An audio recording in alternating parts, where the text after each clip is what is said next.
Thank you very much. Folks, Minneapolis, what a mess. A beautiful city run straight into chaos by people who thought federal law was more of a suggestion. Let's talk subpoenas. Real subpoenas. Not social media outrage, not strongly worded statements, the kind that come with lawyers and deadlines. Federal prosecutors have launched a grand jury investigation and subpoenas have gone out. Who got them? Governor Tim Walz, Attorney General Keith Ellison, Minneapolis Mayor Jacob Frey, St. Paul Mayor Keoli Her. That's not a book club invite. That's the federal government saying, we have questions and we're not asking nicely. Now let's be clear, because suddenly everyone wants clarity. These are not charges. But subpoenas don't just fall out of the sky. They arrive when investigators start asking whether politics crossed into interference.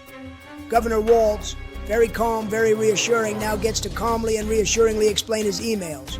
All of them, attachments included. Attorney General Ellison, whose literal job is enforcing the law, is now part of an investigation examining whether the law was flexibly interpreted. Mayor Jacob Frey, who always looks shocked that events are happening in his own city, gets to walk investigators through what he knew, when he knew it, and why nothing ever seems to be his responsibility.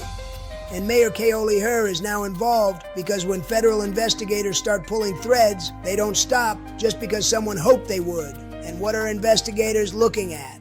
Whether officials interfered with, obstructed, or coordinated efforts to impede federal immigration enforcement. That's not a slogan. That's not a chant. That's a legal theory. And legal theories come with footnotes. Meanwhile, outside federal buildings, protests turned chaotic. Arrests followed. Allegations like obstruction and assault were made.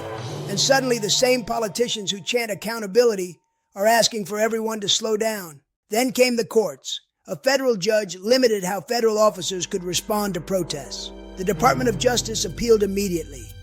Because when one side says stand down and the other says absolutely not, lawyers get involved.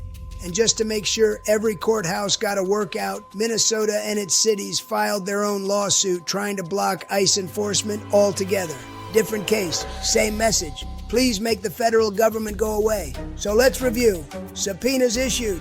Grand jury investigation active. Lawsuits filed. Appeals underway. No indictments yet, but a whole lot of people suddenly very concerned about document retention policies. If nothing improper happened, the subpoenas will clear that up. If something improper happened, subpoenas are excellent at finding it. This isn't Twitter. This isn't a rally. This is federal procedure. Slow, methodical, and totally unimpressed by press releases. The documents will talk, the emails will talk, and silence won't. And before we close, there's another development that's adding pressure to this entire situation.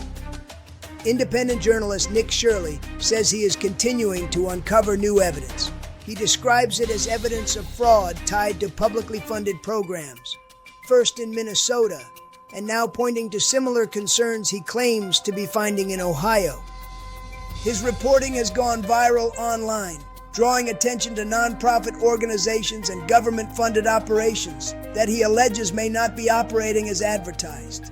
It's important to be clear, these are allegations. Some media outlets and officials have disputed Shirley's conclusions, and state authorities have not confirmed widespread fraud. However, Minnesota officials have acknowledged they are reviewing a limited number of cases highlighted in the reports. So here's the reality. New claims are emerging, scrutiny is increasing, and officials are now facing mounting pressure to prove what's legitimate and what isn't. This story isn't slowing down, it's expanding. Thank you.